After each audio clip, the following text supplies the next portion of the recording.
Well, it's finally here. Memorial Day 2023, Memorial Day weekend is paint weekend. It's been a journey since we started on the New Year's Day weekend 2023, and here we are about 5 months later, and we're ready to paint. It's been a slow journey, but it's been a good journey. It's been fun, been challenging, but here we are, we're ready to go. So let's see how it looks when we get done. Hi, I'm Dwight. And I'm Connie. And together we're Beck's Backroads. We travel the back roads and trails to find the unique, the beautiful, and the sights that not everyone gets to see.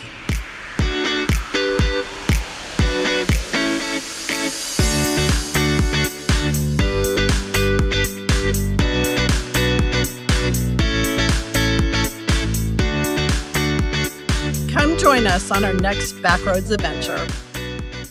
It really did seem like it was a long time since we started, but here it is, that Memorial Day weekend, and we were ready to get painted.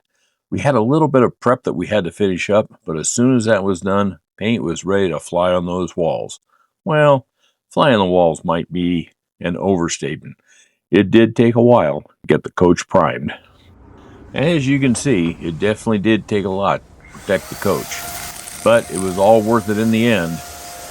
There you go. You can hear the hum of the sprayer.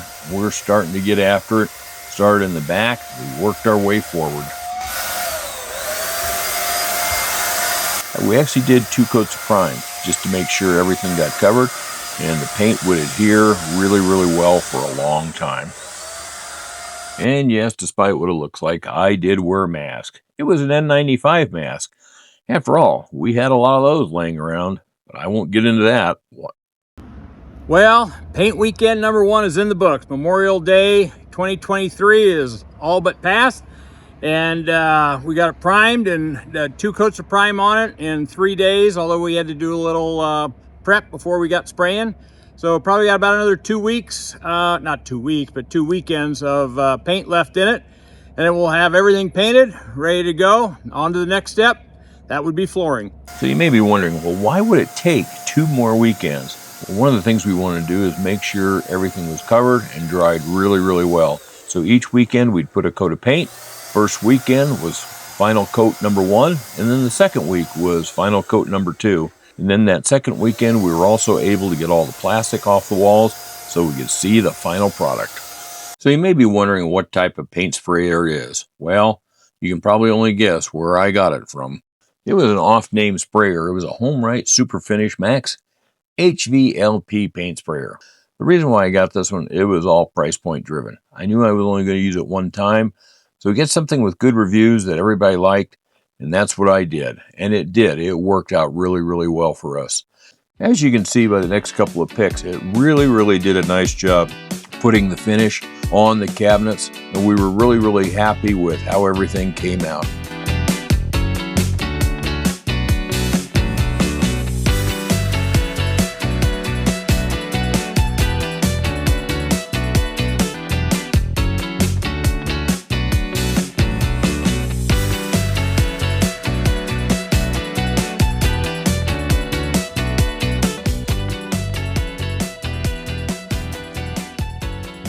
So in that second weekend, we even had a little bit of time to put some color on the walls.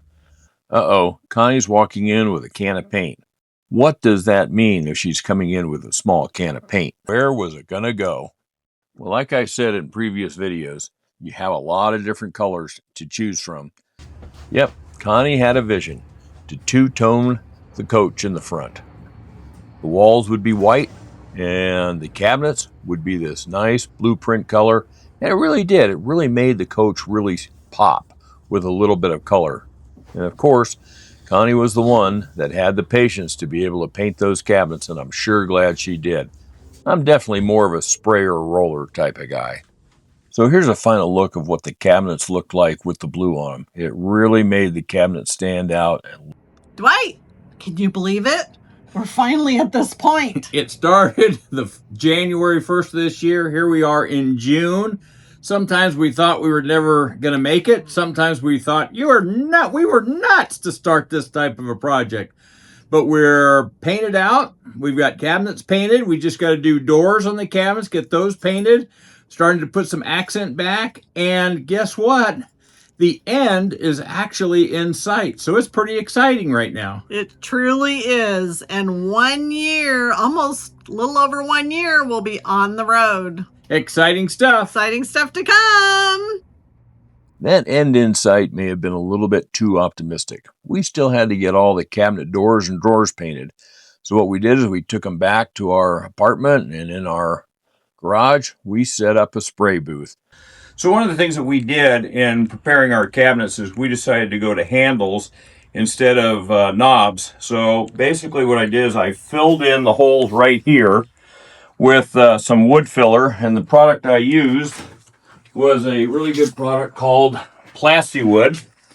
Really had good luck with that. And so I set myself up a little abrading station, a cabinet prep station, and went to work with my sander and got them ready for Connie to put on the coat of paint.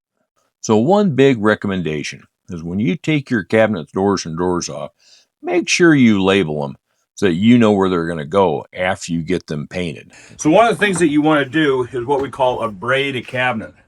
And basically all that means is you just want to rough it up to be able to the paint, get the primer to stick, and you always want to prime cabinets like this, especially ones that have a lacquer finish on them.